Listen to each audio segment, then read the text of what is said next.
திருவாரூர் மாவட்டம் திருத்துறைப்பூண்டியில் தொடர் மழையால் குடியிருப்புகளை மழைநீர் சூழ்ந்ததால் பொதுமக்கள் அவதியடைந்திருக்கின்றனர். எம்ஜிஆர் நகர் பகுதியில் உள்ள 15 குடியிருப்புகளை மழைநீர் சூழ்ந்ததால் அங்கிருந்த பொதுமக்களை அருகே உள்ள அரசு பள்ளியில் அதிகாரிகள் தங்க வைத்தனர். இந்நிலையில் வளவனாறு கெளுத்தி வாய்க்கால்களை முறையாக தூர்வாராததால் குடியிருப்புகளை மழைநீர் சூழ்வதாக குற்றம் சாட்டிய பொதுமக்கள் ஆற்றை தூர்வார கோரிக்கை விடுத்திருக்கின்றனர்.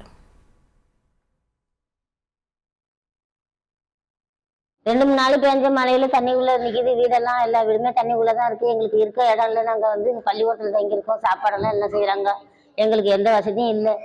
நாங்க ரொம்ப தண்ணியில கிடந்து ரொம்ப கஷ்டப்படுறோம். வீடு வசதி எல்லாமே எப்பயுமே 25 வருஷமாவும் நாங்க தண்ணிக்குள்ளே தான் இருக்கிறோம். இதுபோல் தண்ணி ரெண்டு பக்கமும் ரெண்டு பக்கம் வாரம் ஒன்றா சேர்ந்து வீடு பூரா நாசாகி வீடெல்லாம் இடிஞ்சு கிடக்குது.